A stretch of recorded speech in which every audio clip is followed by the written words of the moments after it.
Postal268 here, and this is part 2 of the Nightmare School. If you haven't seen part 1, I would suggest clicking on the playlist. I'm going to try to put somewhere. I don't know how to do that yet, but I'll figure it out when I upload this video. Your left touch controller battery is low. I just charged it. And I barely used the left one. Okay, so I've got 2 knights here and some weak guys, and this is a big open area. You might think, like normal players will probably think that a big open area is good, but I'm gonna go to the left here because I've got a lot of cover I can funnel them through, so I can keep them in a line to fight them one at a time. Not to mention, this guy is so far away from the rest of them. I have plenty of time to kill him and get one dude off the board before they've even reached me. So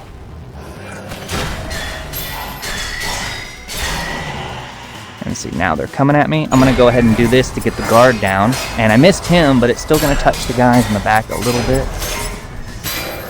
Now real quickly finish this combo before the next dude pops in. Alright, he's gonna try to duck out, but I can do it. There we go. And again, it's mostly a ton of the combat is your placement on the map. You want everyone to be in a line. If they're surrounding you, you're in a bad spot. I mean, just like a real fight, you don't want to be surrounded. Guard isn't super important to me right now, so I'll take the health crystal. I don't need money. This is really weird. It's giving me so many health crystals and dash impact. Like, it really thinks I want dash, but it has hardly offered me any upgrades. Sometimes the RNG is just terrible because you never know what you're gonna get. With this area, oh, everyone got aggroed immediately. Well, that's not normal. Okay, well, I'll just stay back here because this is a limited walk area, so I can hopefully get this funneled a little bit. You want to get his guard down quickly before he tries to dip. They always want to tag out when they get low. I'm just going to throw this already, because that's going to... Whoa, my left controller is dead.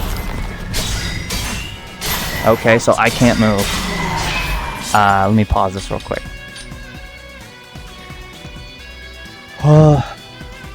Thanks for the really late warning. Okay. Speaking of strategy, I despise disposable batteries. They do last longer than rechargeable, and they're cheaper, but in the long run they're more expensive.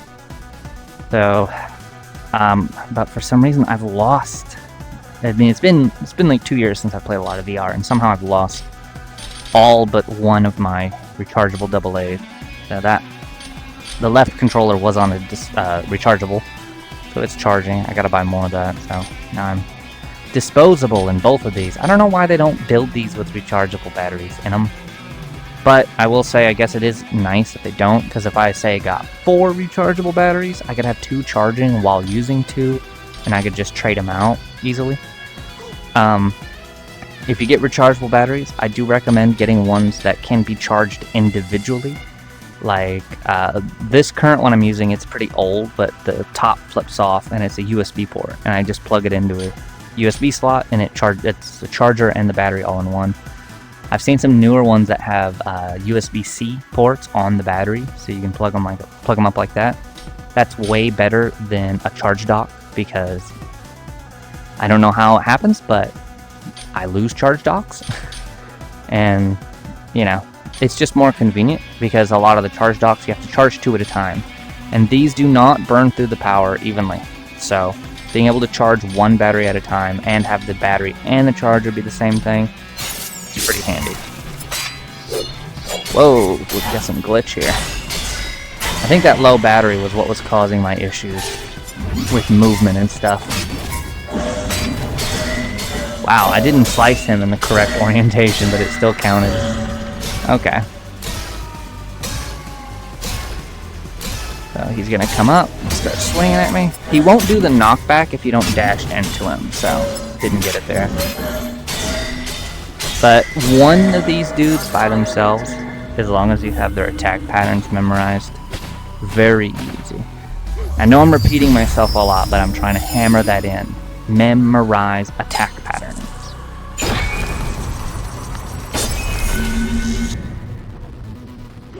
I'm going with that because the concussive blast is a really good super. I want that leveled up as soon as possible. Not Shardstorm is honestly good enough in its base form. I don't have to worry too much about it, because especially like in a boss fight, the boss isn't going to stand in it long enough to really do much. So for this particular configuration, I prefer to get damage perks on this, like Heartseeker, Lethal Elegance, and upgrade the super on this one. So now we've got the really annoying dudes that throw weapons at you. That threw me for a loop for a long time, because it does take quite a bit of skill to slice them at just the right time. But I have found the hilt of your weapon, where your fist is, as long as you just hold that up and put it in the correct orientation, it will block them. So that makes blocking their attack super easy. I'm going to go ahead and leave one alive so I can demonstrate how easy it is to block. But my usual strategy, even with it being easy, is I want to take those two out immediately, first thing. If I go this way, I'm going to be in open area. That's going to be a bad choice. That dude will be able to position himself to throw darts at me while I'm trying to fight that one, and the big guy is going to be right on top of me. So I'm going to go this way and use this structure here to put a barrier between me and the other one. I'm going to try to bait them to walk around behind the barrier while I'm fighting these two, and then I'm going to circle around to get behind the big guy and go for her again. So again, a lot of the strategy is just attack pattern memorization and your map utilization, as well as your placement in conjunction of the enemies. Or, relative to the enemies, your position to them. So take this guy out quickly. They're doing their little animations, so they're distracted. She's down. That one's moving too fast. Yeah, I want you on this side, him on the other. Well, he didn't do what I wanted him to, so I'm going to kill her quickly before he comes at me. Alright.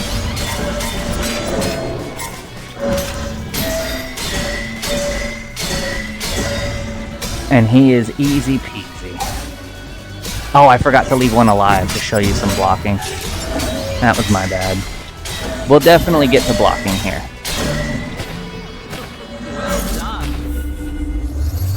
They're not going to always go where you want them to go, but you've got to be able to adapt. Oh, yes, waited. What the heck? Hold on.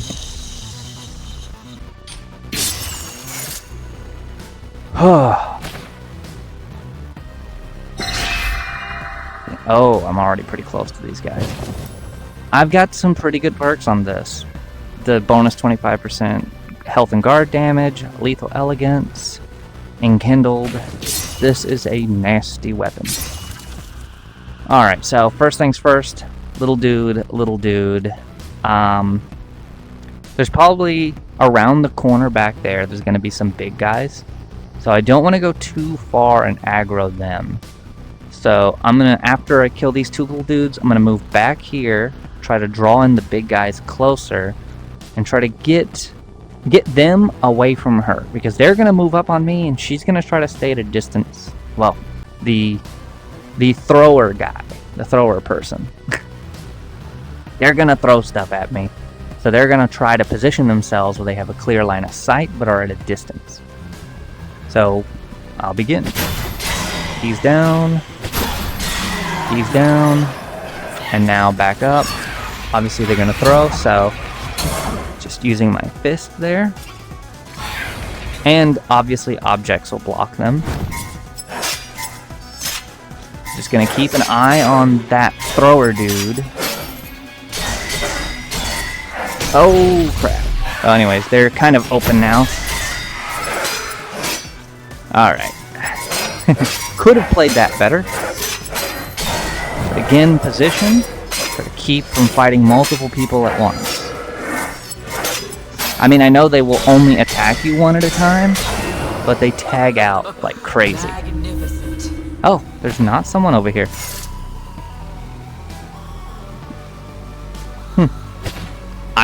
There's usually an enemy here. Okay, what do we got? Alternating strikes? Nope. Breaking an enemy out of stasis? No, because I can't put anyone in stasis. Why would I care about breaking them out of it? So even though I don't need money, I'm taking the money so that I don't have to take one of those, because I don't want them. They're just going to take up room. Okay, so we've got a thrower, 2 knights. Oh, and then an upgraded knight back that way. Oh, well. Shoot. Alright, that was failed. So I tried to rush the thrower. It didn't work in my favor. So I'm just going to try to keep backing up and get into a position where the thrower doesn't have a clear line of sight. But that doesn't look like it's going to happen. So let's get guard down quickly. This is not the ideal situation you want to be in, because that thrower can get real annoying.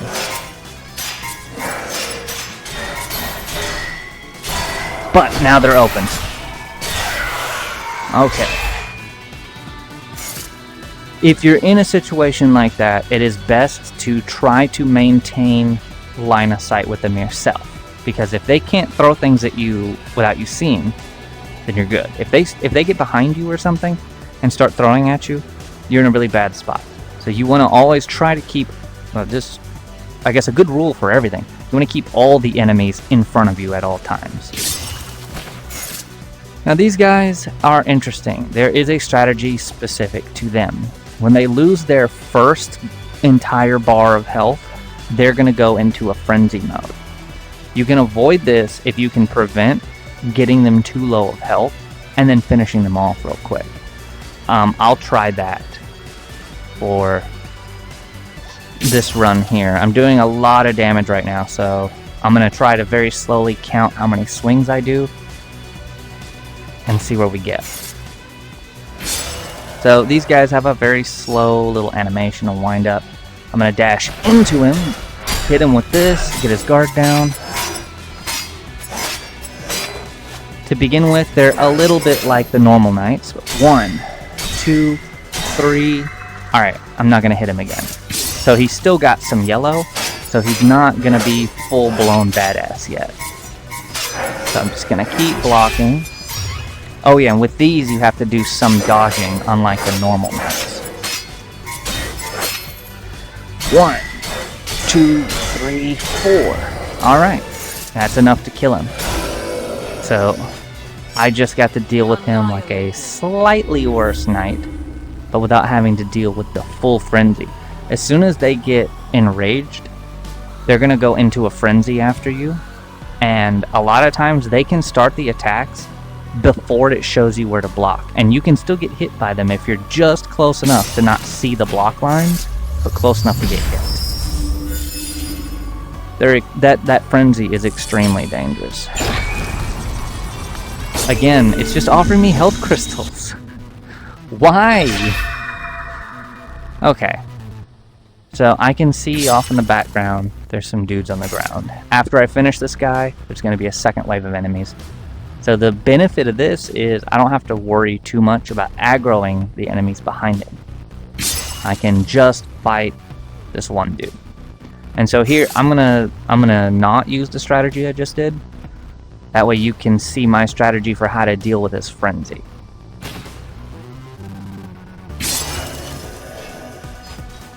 Okay.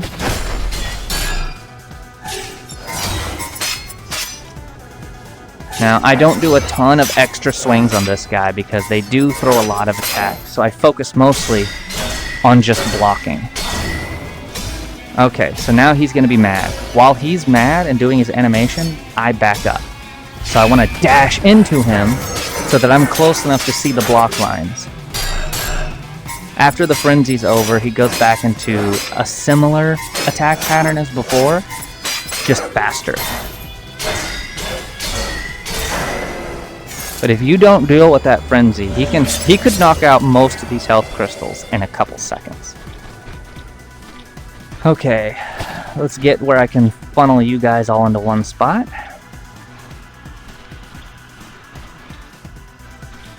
Alright, they're deciding who wants to fight me first. Trying to fake me out, huh? Come on! Alright. Man, I wasn't getting those combos lined up. But yeah, keep the enemy I'm fighting in between me and the next enemy.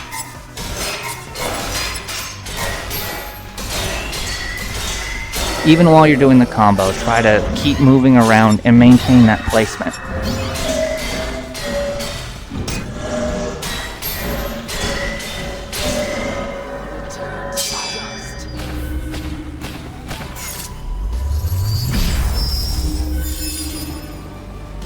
I don't want to get my combo higher. It's going to make it too difficult. So I'll take the dash impact. It can't hurt.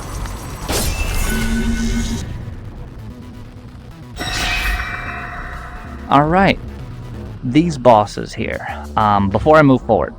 These are two of the shield guys. I forget what everything's called. Now, my usual strategy is I go after them one at a time, back and forth. And I try to whittle them down at a similar speed. I try to be extremely quick because it's very hard to get proper placement with these dudes. So you're going to have, if you're rushing it like me, there's almost always going to be one behind you. And that's not good. Except you don't have to worry too much because as long as there's a good distance, as long as you're pushing them away from each other, you'll get the warning sound that one's charging them. And if he's charging you, you just have to duck. Even if you're not facing him, duck down and his attack will miss you. And that'll give you an extra second before you actually go into the engagement. If you kill one of these guys, he's gonna spawn 3 throwers. One over there, one here, and one there. Then you're gonna have to deal with the throwers while the remaining guard becomes a super enraged, really hard to kill guard. Like, the combo will only stay up for like half the time, or at least it feels like half the time. It's over quick, so it gets a little difficult to kill him. The best case scenario, like where I would normally be right now, because if I had gotten 2 super upgrades in the first area, I would be at 3. I'd be at level 3 with this. But yeah, it's only giving me 1 per area. That's... what? It is only giving me 1 per area. This is where I should be going into this area, not at the boss fight. Anyways, I would have Soul Burn. With the Soul Burn on Concussive Blast, it at least helps me to apply Soul Burn on those guys at the same time. So that way I can get them both kind of low, apply Soul Burn, and hopefully kill them at once. If you kill them both within a very short window of each other, they won't spawn the throwers and the fight's over. But it's pretty hard to pull that off. The first time I ever did it was just a complete accident. So for this demonstration, I will try to do that, but I don't have the tools necessary to really pull that off. That just takes a lot of practice. So generally speaking, when you kill the first one, he goes into his enraged state. He's gonna slam the ground or something. It's gonna knock you away from him. So I usually turn my back to him and try to aim where he's knocking me into one of the throwers and start fighting them immediately. You want to keep your distance from him because he's gonna do a big AoE attack that you would have to be right on top of him to slice him to stop that. Which, I guess how they intended the fight to go, you probably don't know that those guys are spawning. So he knocks you back and then you're trying to desperately rush back to him to stop the AoE, where it's just easier to just stay away from him, and just that way he's doing that for a long time and he's out of the fight. You don't have to worry about him while you try to take care of the throwers. And you can see, if you're on the PC and you have max graphics, you can see their weapons on the ground where they're gonna spawn. So I'm gonna dash into this guy first, and I'm gonna use my Concussive Blast to push them away from each other. After he knocks me back. Alright. Now I'm gonna try to engage this dude before the other one is ready to get me, but nope, he came after me. So now I've got to position him in between the other one.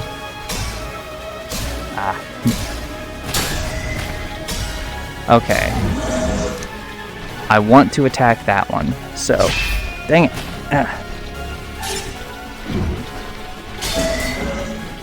I don't want to kill him just yet, so uh-oh. I'm just gonna back up for this AoE and get them separated.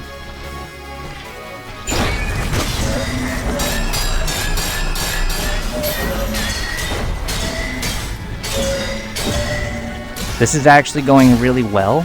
I've never had them placed over here like this, where I can just engage them one at a time. I don't want to kill him just yet. Well, you know what? I'll just go ahead and kill him. For this demonstration, I'll show you what happens if you just kill one. Okay, so he pushed me back a good ways. Now I can attack this one, block these, and go through one at a time and take those guys out. Now I don't have to deal with them.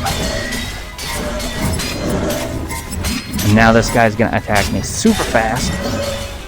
Not give me much time to do anything, but I got him. Oh. And that's my usual strategy for the second boss fight. What do we have here? Staggering. Ooh. That's good. I'm gonna go with staggering. Well, hold on. I don't know. I don't do a lot of attacking them. I do a lot of blocking. I could just up my overall guard damage, period. I have tons of extra health crystals. And that way I'd still have an open slot. I'm gonna do that. I mean, I could be wrong on how these abilities work, but I'm pretty sure that's if I'm swinging at them in between their blocking. Now, if I had a second weapon, I would put that on the second weapon for sure, because I block with one, and then I'd have the other one down here just swinging it back and forth, smacking them whenever, just, you know, real slow and gently, just making some big swings, but where I don't have to really think about it. You know, I'm just mindlessly whacking them. That would be great for that, but I'm just gonna up my overall guard damage, because I do still have the bonus 50% from the Night-Blooded Crest here. Alright, and that is the end of part 2. Be sure to subscribe and like. That way, you know, the liking helps with the algorithm, and the subscribing will be so that you know when part 3 is uploaded. Which I'm trying to hit these, you know, I got the first part yesterday, second part today, and I'll probably be uploading the third part tomorrow. So, that's everything. It's been Postal268, and thanks for watching.